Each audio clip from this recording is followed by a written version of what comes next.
পৰিৱেশ প্ৰদূষণ দ্বিতীয় অংশ। প্ৰদূষণ ৰোধ কৰাৰ উপায়। পৃথিৱী পৃষ্ঠত জীৱজগতৰ প্ৰবাহমান ধাৰাটো বৰ্তাই ৰাখিবলৈ হ'লে পৃথিৱীৰ প্ৰতিপালন আমি কৰিবই লাগিব। ইয়াৰ বাবে আমি প্ৰথমতে আমাৰ জীৱন ধাৰণৰ বাবে লগা সম্পদৰ ব্যৱহাৰৰ মাত্ৰা সীমিত কৰিব লাগিব, অৰ্থাৎ অনাৱশ্যকীয় সামগ্ৰীৰ ব্যৱহাৰ প্ৰত্যাখ্যান কৰা, যেনে প্লাষ্টিক বেগ, পেকেট ইত্যাদি।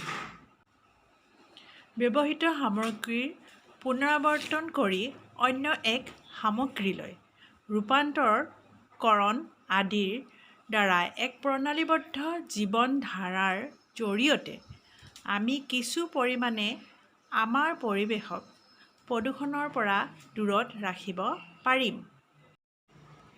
পৰিৱেশ ৰক্ষাত ব্যক্তি আৰু সমাজৰ দায়িত্ব। আমাৰ সকলোৰে উমৈহতীয়া সম্পদস্বৰূপ এই পৃথিৱীখনক ৰক্ষা কৰাটোও আমাৰ প্ৰত্যেকজন ব্যক্তিৰে দায়িত্ব আৰু কৰ্তব্য। ইয়াৰ বাবে লাগিব সজাগতা আৰু জনজাগৰণ।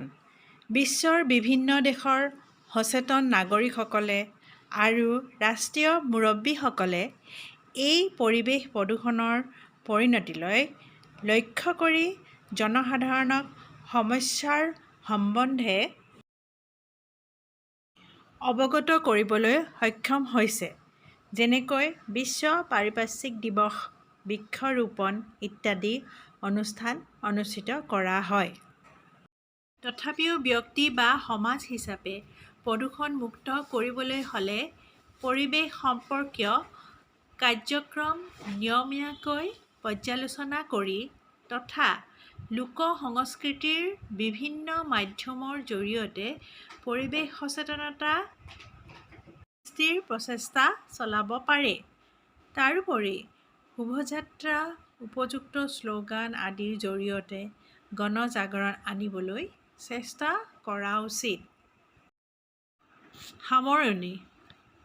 বৰ্তমান পৰিৱেশ বিজ্ঞানৰ অধ্যয়ন পাঠ্যক্ৰমত অন্তৰ্ভুক্ত কৰা হেতুকে আমাৰ ছাত্ৰ-ছাত্ৰীসকলে পৰিৱেশ বিজ্ঞানক এক পাঠ্যক্ৰম হিচাপে নলৈ দায়িত্ব বুলি হৃদয়েৰে অধ্যয়ন কৰি শিক্ষিত হওক আৰু 10 জনক শিক্ষিত কৰিবলৈ যত্ন কৰক, যাতে সকলোৱে প্ৰদূষণক প্ৰতিৰোধ কৰাত সহায় আগবঢ়ায়। Thank U.